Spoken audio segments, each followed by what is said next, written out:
Basileus means king, right? Okay. Somebody's got BK on the mind, right? Okay. Ton, okay, we look back here at our example. Meta plus accusative means after and behind. Okay? So, ton is an accusative definite article. Basilea is accusative form of basileus. So, meta, ton, basilea means after the king. After the king. 2 King 14:22.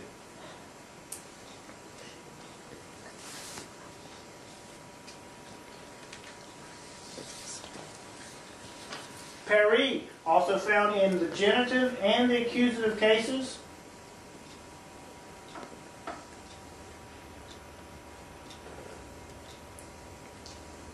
We have the English word perimeter has that preposition peri in it.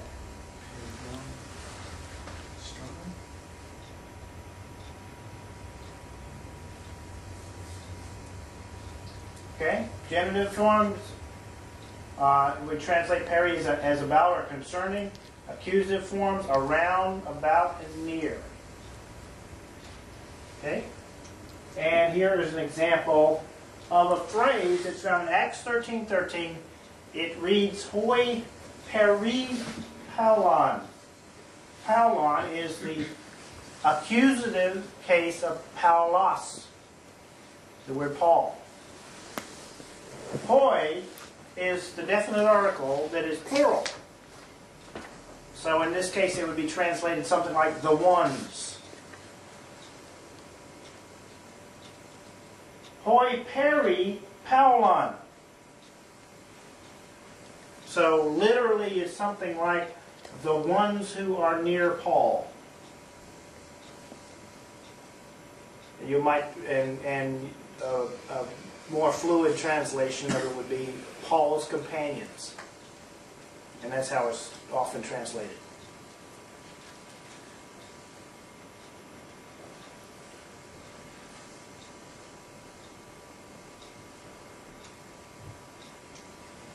Hupa.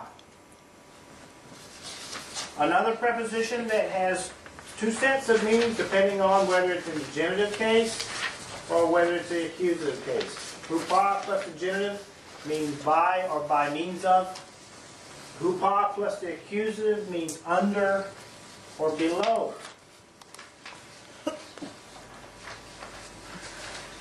Okay, again, radically different ideas depending on the meaning of the word. Then depends on the forms of the words around it, whether they are in the genitive or accusative case.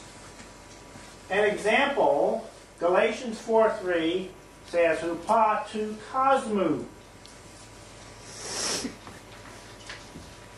Okay, and going back to the meaning of hupa, by or by means of, or under and below, and the clues are the endings of the definite article here, and the word cosmos is changed to cosmu. Those are genitive endings.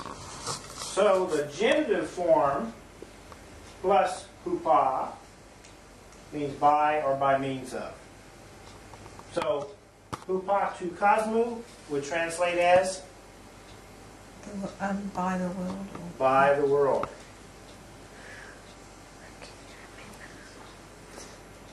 It's like you've got to put together those two concepts. The meaning, the meaning of the word depends on the forms that the other words around it are in.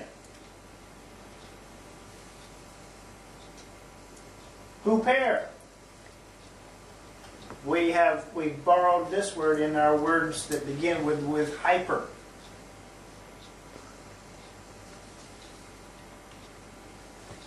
Huper in the genitive means for or in behalf of, and in the accusative means over and above or beyond.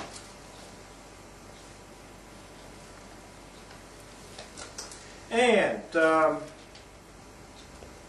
interesting question that appears in 1 Corinthians 1:13. I don't expect you to be able to read this. And some of it you will be able to read. The word Paulos, okay, nominative word Paul, all right?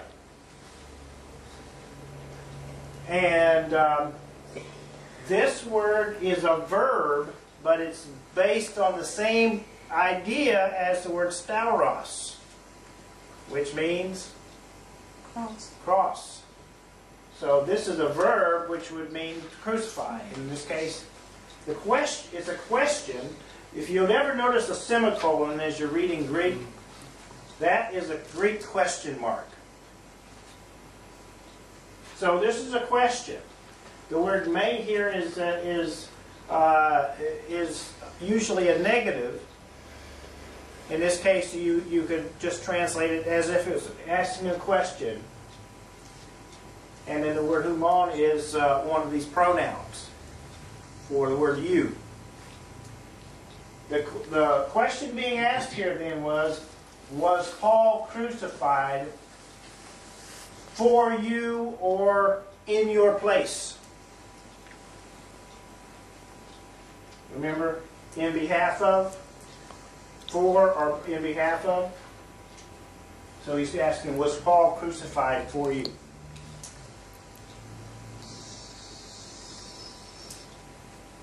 That word huper then could be translated for, or in behalf of here.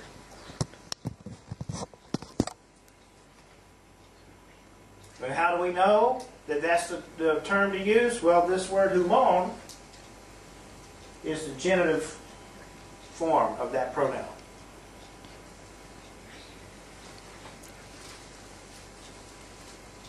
Okay? Another preposition, pros. This one takes all three forms, and that means it's going to have three different sets of possible meanings. Very easy to get messed up translating pros. In the genitive, it can be translated for or for the sake of. The dative, at, on, or near. And the accusative, to, for, with, and in.